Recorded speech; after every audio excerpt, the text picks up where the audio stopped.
at presse lovgivningsmagten. De er medlemmer af MC-foreningen Abate, der har sjove motorcykler som hobby.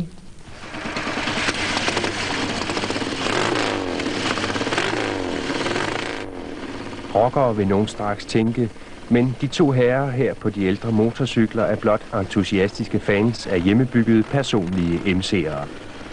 Det er noget, de har til fælles med 1000 andre danskere i en forening, der kalder sig Abate.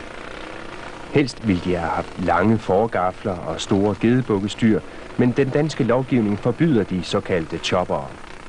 Foreningen kæmper for, at denne lovgivning skal laves om. Vi mener jo, at så længe at en motorcykel kan styre, kan bremse og lys, horn og andre tegngivningsapparater fungerer fuldt lige så godt som på standard motorcykel, så kan vi ikke se, at der skulle være nogen grund til, at vi ikke skulle få lov at køre på det.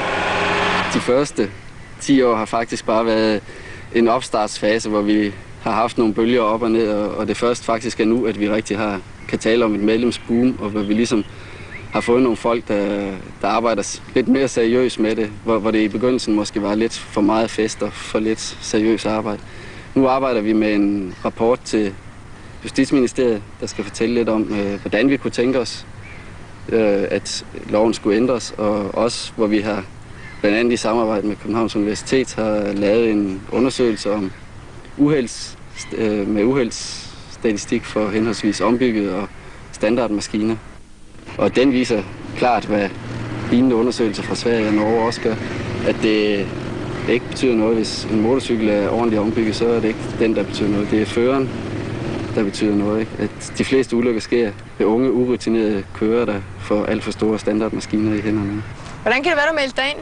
Ja, det er jo på grund af, at jeg kunne også godt tænke mig en lang forgaften. Jeg kunne også godt tænke mig et stift stel bagi. Men det går som sagt ikke med nuværende regler.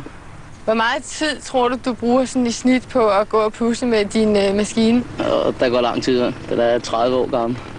Så der går i hvert fald en times tid hver dag. Jeg har set den efter. Læs den hver dag. Vi slutter